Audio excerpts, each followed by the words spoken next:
చాలా బాధాకరమైన సంఘటన. ఉద్యమకారుడు తెలంగాణ కోసం ఎన్నో పోరాటాలు చేశాడు. తెలంగాణ కోసం ప్రాణాలను తెగించి పనిచేశాడు. దెబ్బలు కానీ అప్పటి పోరాటంలో ఎన్నో ఇబ్బందులు పడ్డాడు. ఆయన తలుచుకుంటూనే బాధాకరం.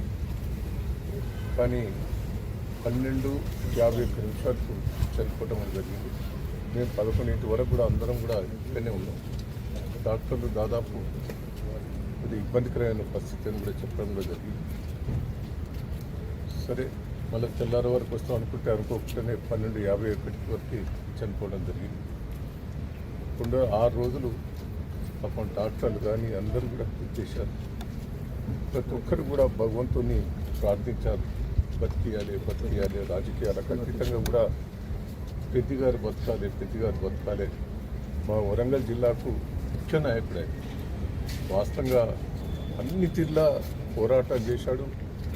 జ్ఞానం ఉన్నది, అనుభవం ఉన్నది. ఆ నర్సంపేటను వరంగల్ డెవలప్మెంట్లో ఒక ప్రముఖ పాత్ర ఉన్నది. మనం పోవటం ప్రతి ఒక్కరు బాధపడుతున్నారు.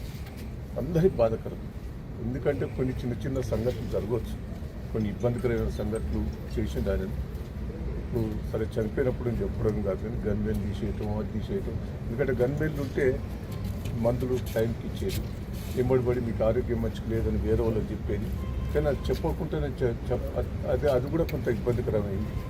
ఏది ఏమైనా మీ ఇక్కడి నుంచి ఉదయం దాదాపు 6-5 అట్లా బయలుదేరదాం అనుకుంటున్నాం. వరంగల్కు 7 అట్లా వస్తాం. అమరవీరుల స్తూపం దగ్గర ఆడ వికాసం ఉంటాం. ఆ నుంచి నర్సంపేట వస్తాం. నర్సంపేట అమరవీరుల స్తూపం దగ్గర ఉంటాం. నల్లగిరి 7:30 వరకు నల్లగిరి పోవడం జరుగుతుంది. ప్రతి ఒక్కరు చాలామంది వచ్చిన 3కి దాన సంస్థ ఎక్కడ సార్ అంత్యక్రియలు ఎక్కడ జరుగుతున్నాయి? ఆ పార్టీ ప్రముఖులందరూ కూడా రావడం జరుగుతుంది. రాష్ట్రంలో ప్రముఖులు కూడా రావడం జరుగుతుంది. నర్సంపేట ప్రజలు కూడా పెద్ద ఎత్తున స్వాగతం చెప్పాలి. అంటే స్వాగతం అంటే బాధే, పాపం శివాన్ని గురించి తీసుకుపోవాలనేది. ఎందుకంటే ఆయన మీద ఉన్న ప్రేమల అభిమానాలు చూపెడుతున్నారు. ఏది ఏమైనా బాధాకరమైన ఈ సంఘటన. వాళ్ళ ఫ్యామిలీ ధైర్యంగా ఉండాలి, కుటుంబం ధైర్యంగా ఉండాలి.